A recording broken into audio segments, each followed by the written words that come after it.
everybody, welcome to a brand new video. Today's video is again a topical video, Transformers related obviously, as you can see by the title page. It's more of a discussion topic thing, something I wanted to relay, and I've not really had the chance to really do this until now.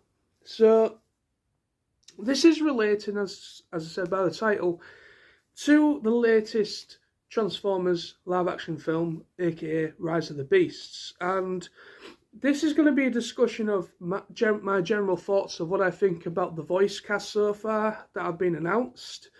Of course, there's going to be more voice cast announcements, I would assume, as we wait for any sort of trailer or for the film, until the film actually does release, because there is quite a few characters in this that are apparently, there's certain characters that are in this film, Transformers characters, that will indeed probably have a voice, an actor connected to them in some way. So, but at the moment we only have about maybe 4 or 5 actors actually connected to a Transformers character. So, right. So, my general thoughts on Rise of the Beasts. Now, I haven't really spoken about my general thoughts on Rise of the Beasts. I might have maybe when the announcement first. I know I have done a couple of information videos, live streams, talking about when this film was first announced. Since then, I haven't really spoken about anything since that, or since those live streams that I did. But obviously, I'm excited at the same time as a little bit on the fence, because until actually I'm in that cinema watching this film, then I can't really say too much about it. First off, I can only speculate, and at this point in time, it's too early to really give it a decisive opinion on it until I've actually seen it. But looking back at what we've had in the past when it comes to the live-action Transformers films, under Michael Bay, and then the Travis Knight film, Bumblebee, which this film, Rise of the Beast, is apparently supposed to be within the Travis Knight Bumblebee universe. I don't know if they're still going with them essentially retconning Michael Bay's films, or if it's more of a soft reboot, because the way Bumblebee was, it sort of still implies it's within the Michael Bay universe, because they, at the end, if you've seen it, spoiler alert quickly, if you haven't seen it, should I say, spoiler alert, at the end of Bumblebee, Travis Knight film, he transforms into the old Chimera that Sam first discovers Bumblebee on Earth in the old Chimera alt mode. So it kind of still, I think it is still kind of softly connected with the Michael Bay verse, but I think they're looking at going in a different direction going forward at the same time. So, of the announcement, obviously, it goes without saying, I'm a huge fan of Beast Wars. It goes without saying. I've spoken about Beast Wars a lot over the years, and yeah, it is my jam. Other people may vary, but it is my jam. I absolutely love Beast Wars. However, I am very happy that there is a resurgence with the toys now, and in media, comic books, and also toy lines. I'm very happy to see them back. Yeah, okay, they came back in the Netflix series as well, but I'm not going to put too much emphasis on that, because that's its own thing. It's a different thing entirely to the live-action film. Obviously, my thoughts quickly on the Netflix series, the Kingdom series and all that lot. I didn't really like the voice performances for the Beast Wars characters, and majority of the characters. There was only, I think, a couple of excuse me. There was only a couple standout performances in that I personally thought was better than the rest, that stood out from the crowd, because all of them sounded very generic, incredibly generic. It was very difficult to tell the difference between each character sometimes.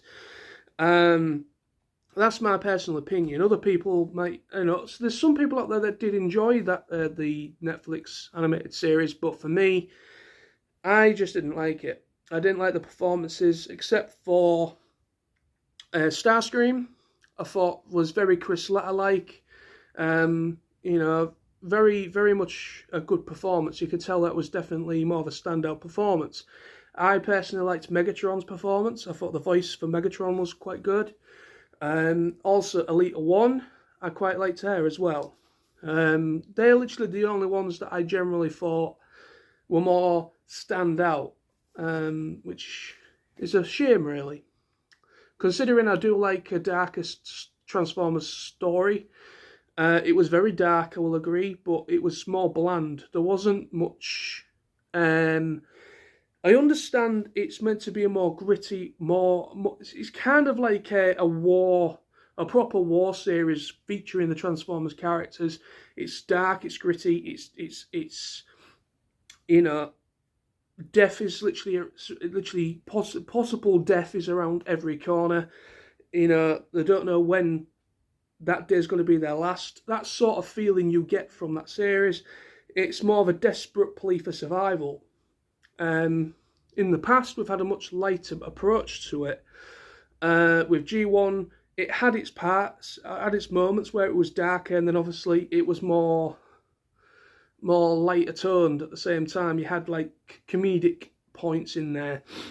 Same with Transformers Prime, it's just a perfect example. It's a great mixture of both dark and also quite witty and quite good as well with the humour. It has that balance, and I thought the Kingdom series or the Netflix series didn't really have that balance. There wasn't that balance there. It was just completely gloomy. It was too gloomy. I think if they tried a little bit more comedy, just not over the top, just little elements there, just little bits, spotted around the whole thing, it might have brightened things up a bit, so it wasn't completely the same feel all the time. Because even in wartime, there were still times, in the darkest of times, where they still found a little bit of humour, camaraderie, things of that nature. But anyway, that's my personal opinion, and now we'll move swiftly on with the point of the video now. Basically I wasn't very happy with how the Beast Wars characters was cast. I thought some of the voice actors should have been swapped around. Like Tigatron sounded too much like a Dinobot. I think Dinobot and Tigatron, I think their voice actors should have been swapped for the roles. So I wasn't a big fan of how the Beast Wars characters in that series were portrayed and dealt with.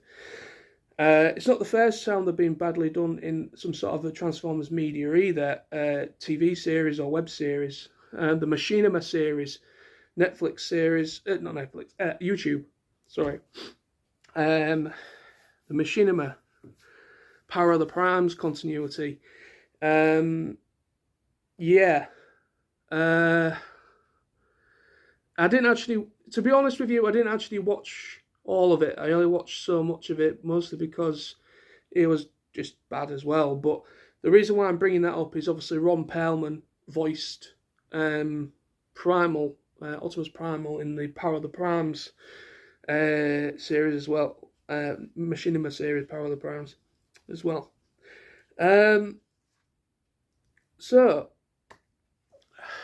Right.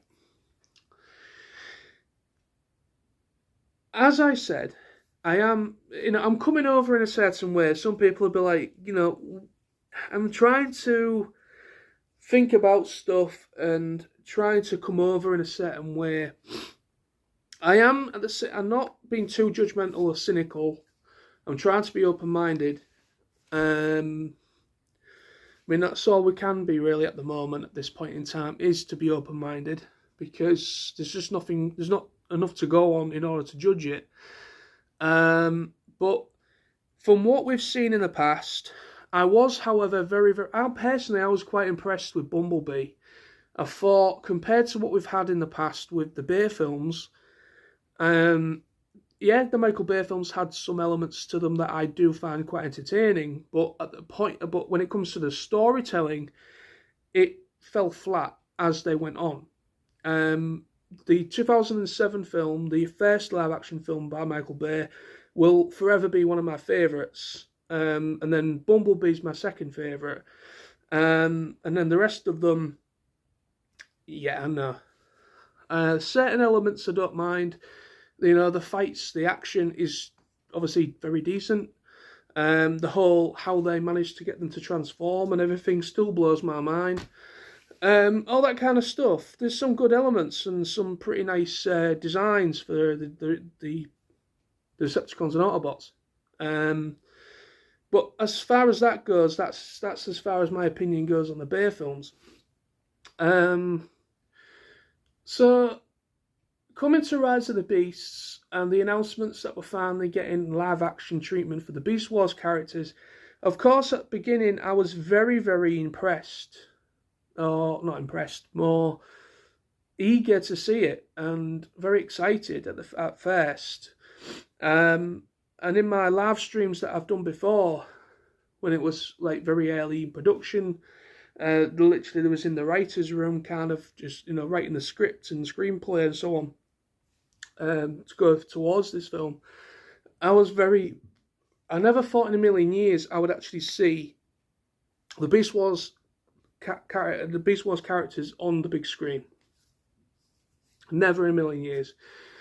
So I am very happy that we're getting this resurgence, and you can see that newer generations of Transformers fans are finally getting a little bit of an injection of what I got when I was a kid, which I found that very good. I kind of love that. That newer generations are finally getting a little bit, finally understanding that this was a phase within Transformers franchise. Yes, there's been little dribbles throughout the toy line and in the comic books since, but it's finally starting to come into the actual proper TV and movie media as well, which I'm very happy. At the same time, I am a little bit, how can I put this? I'm a little bit on the fence at the same time. I don't want to get overly excited and lose my mind too much. I want to kind of, obviously, it's too early, but it's more of how, what I'm kind of let down with is the guy who's directing Rise of the Beasts has said in interviews, yeah, you can take this as a pinch of salt. You don't know whether he's been told to say this. Like, whenever he's asked in interviews, sometimes directors and some people are actually told or given a script to go off of. So, the big wigs and everything at these movie production companies, sometimes that does happen. A lot of their responses to questions from an interviewer are essentially they're kind of told what to say in order to kind of appease the audience and to hopefully try and get bums on seats when the film comes out. Very Hollywood. I mean, this film obviously is a Hollywood production anyways, so that goes without saying. But sometimes you do get passion projects. You do get proper passion projects where it is something that, they generally remember from their childhoods, they have fond memories of, and it's something that they've always loved to have got their hands on and direct and make the film about a certain subject. And I do know that the guy directing this film, Rise of the Beasts, has gone on record and in interviews saying that he was a fan when he was a kid. He remembers watching Beast Wars on TV, and he absolutely loved Beast Wars when he was a kid, and he had the toys and so on. So he gets that side of it. If he got that side of things, I understand Paramount and Hasbro and everybody will have a big deciding decision, as well as the director of the film, of who is to be hired to act in the film, to play a character. It does go through many hands, no doubt, and a lot of people will finally put that final stamp of approval for that person to be hired for the gig or for the job, of course. But I feel that they've kind of missed a point, or missed a shot, or a golden opportunity with the voice cast we've got so far. It doesn't make much sense that we have obviously an actual legend voice actor returning to play a legendary character. I will get to that, and no doubt people are already beating me to the punch there. But yeah, the rest of the voice cast, that have been released since, obviously we have Ron Perlman playing Primal. Now, as I said earlier in the video, Ron Perlman obviously has already voiced Primal in the Machinima series. He's a good choice. I won't say that. He's a good actor. I'm a big fan of Ron Perlman personally. I loved him in Sons of Anarchy, and I thought he was, he has got a bit of a background actually in voice acting. He has actually voiced some very iconic characters in cartoons and animation and video games. So he has got a little bit more experience with voice acting compared to most Hollywood actors out there. So I don't have a big problem with Ron Perlman per se playing Primal. However, he's not Gary Chalk, and I know people are going to say typical. Yeah, it is typical, because end of the day, Gary Chalk is still very much an active actor. He has actually said in interviews or at conventions that he was never even approached or even considered. He never aired anything. So that kind of makes me kind of think, yeah, that's that's bullshit, that is. Gary Chalk, Gary Chalk, his performance as Primal is iconic.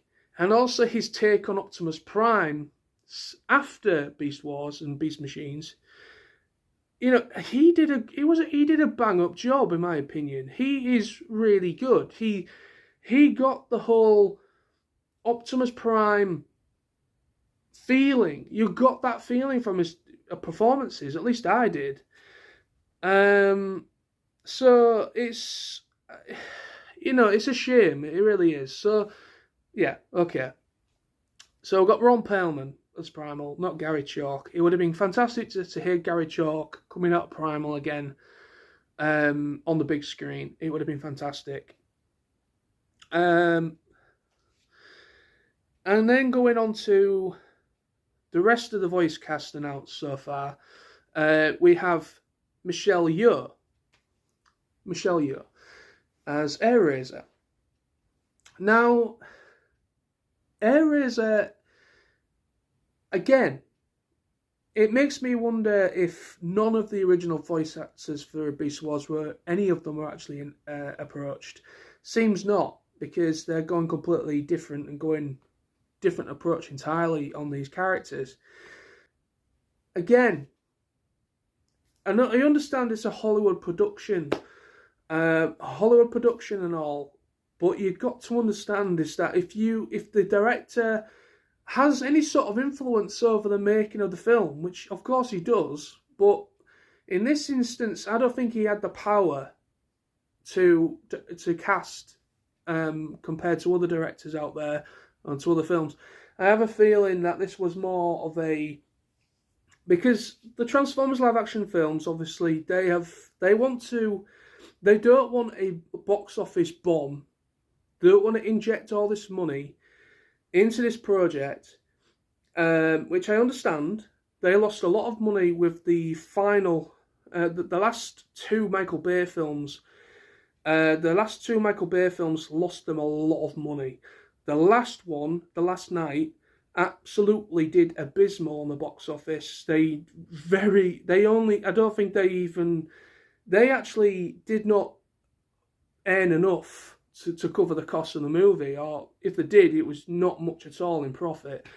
And I have heard that they even lost a Chinese investor over the bad reception of The Last Night, which is very bad, because obviously we do know the movie industry, Hollywood, it does obviously operate through money from a lot of very rich individuals, and the Chinese movie industry is quite a big influence, and yeah, to lose a Chinese investor is not good. Of course, that caused issues, and the guy in charge, I think it was the CEO of Paramount, he got replaced by somebody else. And I think someone at Hasbro possibly got fired as well. So there was a couple of people that lost their jobs as well and got replaced because they didn't have faith in that person, and obviously losing a lot of money. I know that I think Paramount did actually end up in a bit of a bad way financially as well, around about that time of the last night. Yes, that's not good. Not good at all. So when Travis Knight Bumblebee came out, that obviously was a much smaller film compared to what we've seen. A little bit more basic on the amount of characters. And it was a little bit more of a fresh approach, but yet it was a smaller budget, but yet they actually did surprisingly well. I've heard that apparently it didn't do too good on the box office initially, but I think it did better on domestic release. Once word of mouth got out there saying, kind of thing, I think a lot more people bought the physical copies after the film came out of cinema. So it actually ended up doing a little bit better than they expected. Hence why they had the faith to finally announce another live action film, which is now Rise of the Beasts. So this is obviously going to be a much bigger film, a lot more injection of money, funds. They've had to do quite a lot of extensive reshoots, which again costs a lot of money. And obviously they've got a very interesting cast. So, like I said, we've got obviously Peter Cullen. I completely alluded to even mentioning his name. But Peter Cullen coming back as Optimus Prime. So this goes to why I was more talking about Gary Chalk, is that, yeah, Peter Cullen is Optimus Prime. Well done. You got him. Good man. Good on you. Of course. There's only Gary Chalk that he could get to voice Optimus Prime as well as Primal, because those two are very good at voicing that character. But Peter Cullen, fantastic. But again, there isn't the same level of adoration for Gary Chalk to voice Primal, which kind of leaves me a little bit on the fence of whether this film's actually going to hit the right chords for me. But again, you never know. So like I was saying with the rest of the voice cast, so I said Michelle Yeoh as Airazor. So I don't have a big problem with Michelle Yeoh as Airazor. I am a big fan of hers. She's been in some of my favourite films ever, martial art wise, and she's part of the MCU as well. So yeah, she's a fantastic actress. And I can understand her voicing Airazor with being a character that obviously is a bird. Very symbolic kind of character. So I can understand her casting to voice her. but at the same time, there's no appreciation there for the actress that played Airazor in Beast Wars. So again, no returning actress, voice actress from the series. No Scott McNeil either. You know, there's still a lot of the cast, voice acting cast, that are still alive. Some of course have sadly passed away since, but there's still a lot that are still alive and still working. And it's very unfortunate that it is still true that a lot of voice actors do not get the respect and recognition that they deserve when it comes to Hollywood. They're still very typecast. They're still not accepted by films to voice characters in front of camera. Even though their job is their time and their job title is a voice actor. Their livelihood is them, lending their voice to an animated character in a video game, a movie, whatever. So, but at the same time, they're not given the same level of respect compared to actual on-screen actors. Even though these are actual proper actors, it goes without saying, they've done theatre, they've worked in theatre. Some of them have actually done some on-screen work as well over the years. I know some voice actors that have been in Star Trek, Stargate, SG-1, so on and so forth. Even some of the TV DC stuff, like Arrow and Flash. I know Scott McNeil, I think, was in an episode of Flash, I believe. Was it Flash? Anyway, so yeah, they do from time to time. Even Gary Chalk as well. He's been in some stuff, live action stuff as well. But again, they're very bit roles. Very, very bit roles. He's like maybe only on screen a little bit, or he's like more of a secondary character that's more in the background and he either gets killed off or you never see him again.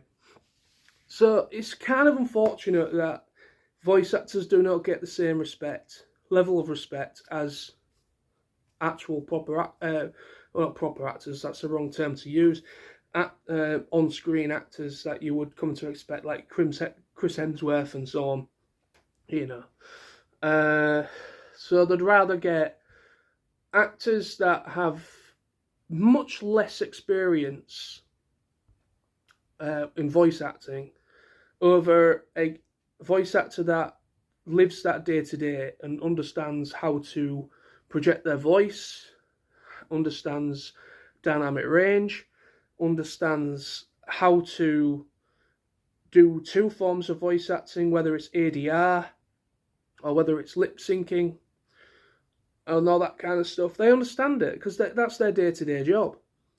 And then when you go to somebody like that is more of an on-screen actor, yes, okay, you do see some actors like in DreamWorks stuff or Pixar stuff, Disney stuff, actual proper live-action actors that are voicing roles, but yet, they do need a hell of a lot of help, a lot of them. And there's some of them out there that, like Ron Perlman, for instance, that does have some experience in it, but very few and far between. Very few and far between. And then the last voice acting choice who's playing Mirage is Pete Davidson. Now, Pete Davidson obviously is an actor, obviously, and comedian, best known for SNL Live, whatever it is in America, and other stuff like that. And I'm not massively familiar with his works. I know he's a comedian and obviously all that kind of jazz, but Mirage. So yeah, I don't know. Like I say, I'm not massively familiar with the guy and his works and the stuff that he's done, so I can't really be too judgmental on him. But at the same time, there is other options out there that could have probably been a much better choice than Pete Davidson. But you never know. He might surprise us. They all might surprise us. I don't know. Like I say, I don't want to be too cynical, but this is just my before seeing the film, skepticism and my opinion so far with what we've seen of the voice cast announcements. No doubt there will be more, because obviously we've got the voice actor for Scourge to be announced. There's a character called Battletrap that's in this film as well. That there's no voice actor so far being announced for him. Then there's Nightbird, no character for her, no voice actor for her. Then there's RC, there's Wheeljack.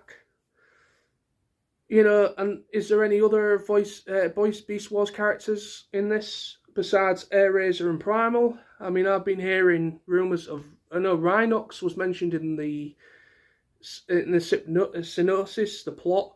They mentioned that Rhinox is in this, but there's been absolutely nothing for him except for a little bit of concept art, you know, that people have done. So yeah, it's still very much a baffling mystery of what the actual finished roster is of characters. Yeah, so I mean, I've been hearing that there's meant to be a Rat Trap in there. I've been hearing that Cheetor's supposed to be in there. Primal, obviously, Airazor, Rhinox. No idea if there's going to be a Dinobot. Nothing about Predacons.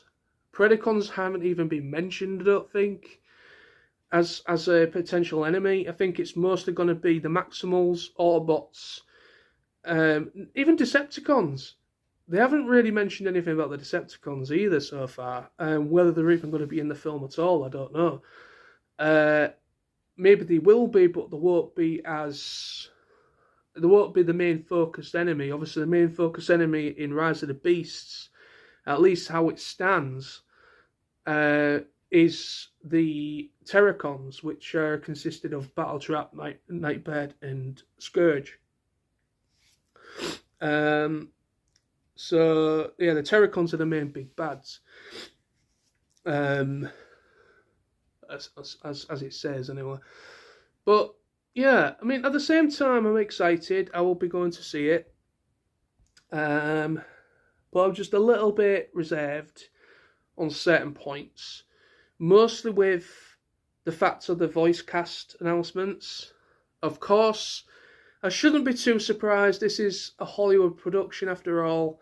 They want to cram this with as much fairly high degree actors and actresses in the business. They want to get enough people and bums on seats, and they want to make a lot of money. That's the bottom line, isn't it? It goes without saying, unfortunately, because obviously they have made big gambles. They've lost a hell of a lot of money, and like I said, they lost a Chinese investor under the Michael Bay reign of era, should I say. Mostly with the last night, which caused a hell of a lot of problems for Paramount. Yeah, so who knows? The future is bright with the Transformers live action stuff. I do know they've just renewed the licensing for live action for Transformers live action stuff, as well as G.I. Joe. So there's still big potential of more stuff to come in the future. I know there's going to be a fully animated prequel Transformers film as well, which is going to be apparently fully on Cybertron, which I'm looking forward to that one. But yeah, that's my kind of pre-thoughts before we even get. No, this is like very pre. We haven't even had a trailer yet. We've only had a little bit of the character designs, like what Optimus Prime's going to look like, what Mirage will look like. The only characters so far we don't know a definite character design for at the moment is Primal, Airazor. Well, we kind of do. There is a kind of an Airazor out there with Rise of the Beast logo on it, but I'm not too sure whether that's just a very clever digimash, somebody that's photoshopped it together or not, and it's just concept art. So I don't want to put too much emphasis on that one just yet, but yeah. Once we get proper concrete visuals and what Primal will look like, what Rhinox potentially will look like, if Cheetor's in it, what other characters are in it. You know, hopefully we'll get some more concrete information. I mean, I have heard as well on the grapevine that we potentially could be getting the first trailer soon, probably by the end of the year of 2022. So maybe around November, December time potentially. So I don't know. That's just what I've heard, because the reason why I say that is there was some stuff announced, and Hasbro and Paramount or whatever, there was a Hasbro Investor Day and there was New York Comic Con, and at those two events, stuff was mentioned in relation to this film and shown. Apparently, there was also an actual finished clip from the film actually shown at, I think, the Investor Day. I don't know about New York Comic Con, but some actual physical media was actually shown. So yeah, so there is now stuff out there that they're probably, obviously they'll be working. Obviously the filming's finished. That's been long finished. So now it'll be with literally polishing it off and working on the CGI elements, obviously. So hopefully they've got enough to kind of put a trailer together. Once we get a trailer, then we can finally tell what kind of characters are going to be in the film, and then go from there. But I know there's been some apparent leaks going on YouTube as well recently, like really bad, shotty phone coverage. But again, I don't want to go too much down there. I've been trying to stay away from that kind of stuff, because I don't want to get, if it is real, I don't want to get spoiled. But yeah, so yeah, there's my my thoughts there. So I just wanted to get it off my chest, and hope you enjoyed the video. Thank you again for the support on the channel. If anybody has any thoughts of their own in regards to Rise of the Beasts, please let me know in the comments. Or if you want to make a video response, again, you're more than welcome. It's always good to get other people's input. Whether, you know, there's some fans out there, there's some people out there that follow me on here that I know are, there's a bit of a mixture. There's some that do like Beast Wars, and there's some that don't, and there's some in between. They kind of take it or they don't. You know, they're kind of like that. So, you know, but for me, I love Beast Wars, and I am excited to see that these characters actually do, you know, be brought to live action, to the big screen. However, I'm a little bit cynical to a certain degree on the voice acting choices for the rest of the cast, besides Peter Cullen. It's obviously Peter Cullen, well done. But yeah, that's just me. So yeah, there's the video. Thank you ever so much for watching, if you did. Thank you for the support on the channel as always. And I will be back with more videos. I am wanting to do a review this weekend. I might be uploading that maybe Sunday afternoon sometime or early evening. I will be doing a Transformers review for this channel as well. So thank you ever so much, and see you soon. Bye bye.